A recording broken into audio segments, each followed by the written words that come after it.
Herkese merhabalar, ben Onur Özbulut. Bugünkü konumuz M-Scalp'la ilgili soru cevaplar olan bir video.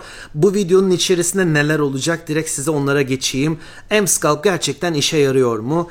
Kimler M-Scalp için daha uygun?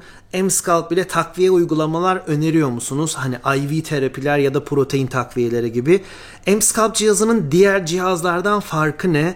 Kimler M-Scalp cihazıyla uygulama yapmayı tercih ediyor? Menopoz göbeğinde M-Scalp gerçekten sonuç verir mi? Bu aslında benim en çok sevdiğim ve tercih ettiğim bir uygulama ve bununla ilgili bir daha detaylı bir video çekeceğim ki uygulamalı video çekmeyi düşünüyorum.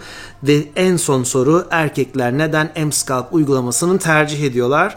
Uygulamayı, yani M-Scalp uygulamasını Burçin Hanım'ın göbeğine çalışırken bir video çektik. Sorularınız olursa yazmayı unutmayın, beğenmeyi unutmayın. Kendinize iyi bakın. İyi seyirler diliyorum. M-Scalp uygulaması ile ilgili sık gelen sorulardan devam edelim o zaman. Evet. İlk soruyu soruyorum. Evet. M-Scalp gerçekten işe yarıyor mu? M-Scalp gerçekten işe yarıyor. Doğru kişiye doğru uygulama planlandığında takır takır sonuç verebileceğiniz bir sistem bu. Hangi kişilere uygulama yapılamaz? Yapılmamasını önerdiğimiz, yapılmasını tavsiye etmediğimiz, karın ve bel çevresinde çok yoğun yağlanma problemi olan kişilerde biz bu uygulamayı önermiyoruz. Bunun dışında yapılamayan komple endike durumlar var, onlar sağlık değil. O başka. Evet. Benim demek istediğim şey şu. Bel çevrendeki yağ böyle tutulabilir düzeydeyken ben M-Scalp uygulaması için ideal bir danışan mıyım? Değilsiniz. Yağ azaltıcı mutlaka bir şeyler yapmak gerekiyor. Hatta şöyle söyleyeyim, M-Scalp'ın bir üst versiyonu da var, Neon'su. Yağ azaltırken aynı zamanda kas çalıştırıyor ama orada bile yine de belirli bir yağ oranı üzerindeyse bence önce yağı ayrıca azaltmak lazım. Yine de yağı azaltsa da M-Scalp ve M-Scalp Neo, yağlanma çok fazlaysa aynı anda kası çalıştırmayı ben doğru bulmuyorum. Ama belli bir oranda yağlanma varsa biz nur terapiyle kombine ediyoruz ya da Neo olan versiyonu yaptırılabilir. Burası objektif bir YouTube platformu ve biz her zaman objektif bilgi vermeye devam ediyor olacağız. Buyurun. M-Scalp uygulaması yaptırırken ekstra besin takviyesi almalı mıyım? Ben protein tozları, IV terapiler, bu tarz şeyler. Kendi özelimde besin takviyelerine mesafeli olan birisiyim. Kendim kullanmıyorum. Aileme ve yakın çevreme de ne kolajenleri ne besin takviyelerini kullandırmıyorum. M-Scalp uygulamasına geliyorsanız yapabileceğiniz en güzel şeylerden bir tanesi proteinden zengin beslenmeye çalışmak, sağlıklı beslenmek. Vejetaryen olanlar için biraz bu süreçlerin protein alımı konusunda onların zor. Sporla ilgisi, yani evet, kendi sporlarını daha aktif yapabilecekken kullandıkları besin düzeni neyse ona geçmeleri evet, lazım. Biz çok fazla gıda takviyesinden böyle ek yardımcı maddelerden yana olmuyoruz. Doğal beslenmeyi, protein ağırlıklı beslenmeyi bu süreçte kıymetli buluyoruz. M-Scalp uygulamasının diğer uygulamalardan nasıl ve ne gibi bir farkı var? M-Scalp uygulaması diğer uygulamalardan şöyle farklı. Diğer muadil görünen uygulamaların tümü sizin kasınızı uyarıyor.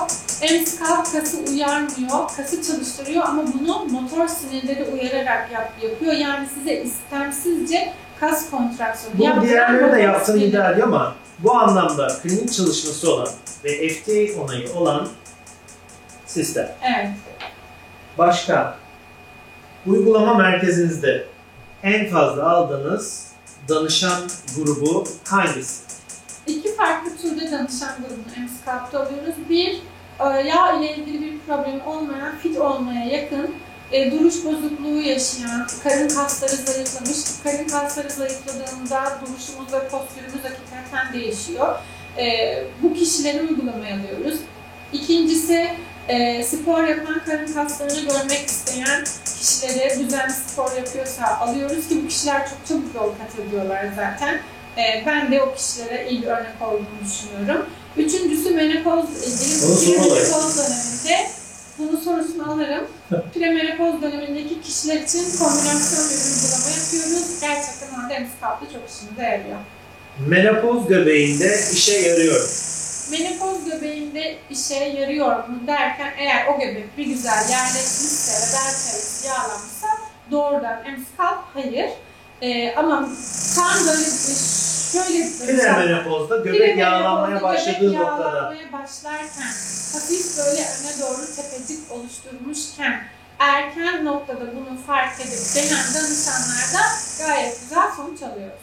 Peki ben menopoza girdim ama aradan 3-4 sene geçti. Göbek çevremde de o yağlanma var. Ben M-Scalp için uygun muyum? Değilsiniz. Öncelikle Nuri ile biz yağı bir azaltırız.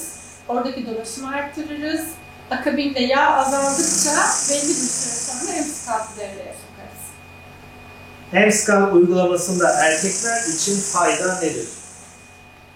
Erkeklerde aslında kas üstü yağlanma çok daha fazla oluyor. Yani kadınlarda da oluyor tabii ki, ama erkeklerde de böyle eğildiğinde o göbeğin öne doğru akması çok rahatsız edebiliyor. O kas üstü yağlanmada hem M-Scalp'ın etkisi oluyor, yine orada kombinasyonlarımızın da çok etkisi oluyor. Genelde erkeklerde de vücut kitlesi olarak iki başlığı çok rahat tolere ediyorlar.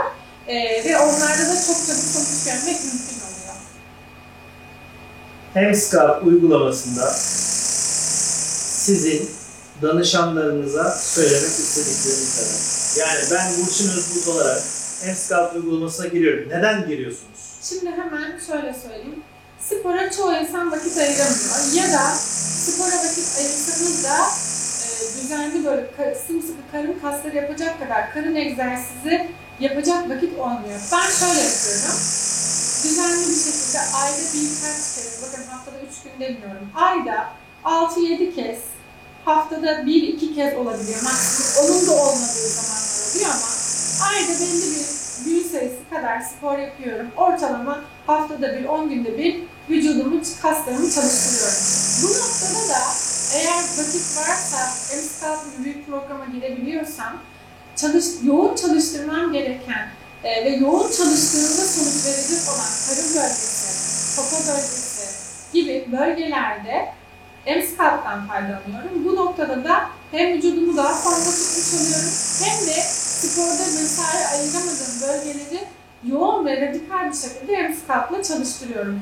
Bu, örnek veriyorum, belde bir sakatlanma olabilir, bazı egzersizleri yapamazsınız, gayet yürüyüşünüz vesaire yaparsınız, gelir M-Scalp'tan yararlanır, o bölgeyi iyi bir şekilde çalıştırırsınız. Veyahut da kollarla ilgili ekstra bir sallanma vardır, oradaki kaslarda ekstra bir gevşeme vardır bağ dokuda, kolları sıkı bir şekilde çalıştırabilirsiniz. Veyahut da popo.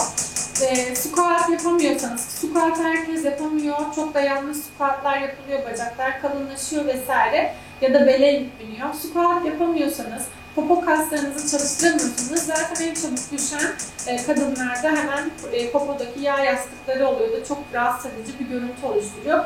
Gelin spesifik olarak M-Scalp'la sadece o bölgeyi çalıştırabilirsiniz. Şunu unutmayın, M-Scalp bölgesel olarak kaslarınızı efektif çalıştıran bir sistem. Siz genel rutininizde spora devam edip spordan kastım kendinizi böyle spor salonlarında kan ter içinde düşünmeyin. Tempolu bir yürüyüş de güzel bir spordur. Vücudunuzun kaslarını belli bir oranda çalıştırıp bazı bölgeleri radikal şekillendirmek veya güçlendirmek istiyorsanız gelip M-Scalp'tan rahatlıkla faydalanabilirsiniz. Ben bu şekilde tercih ediyorum. Ben de M-Scalp hem içerisinde bulunduğu estetik sektöründe yapmış olduğu klinik çalışmalarla, hem aldığı sonuçlarla, hem de FDA onayı olmasından dolayı ve burada aldığım sonuçlardan dolayı M-Scalp cihazını tercih ediyorum. Sorularınız olursa yazmaktan çekinmeyin. Sorulara gayet objektif bir şekilde cevap veriyoruz. Umarım faydalı olmuştur. Görüşmek üzere. Bay bay.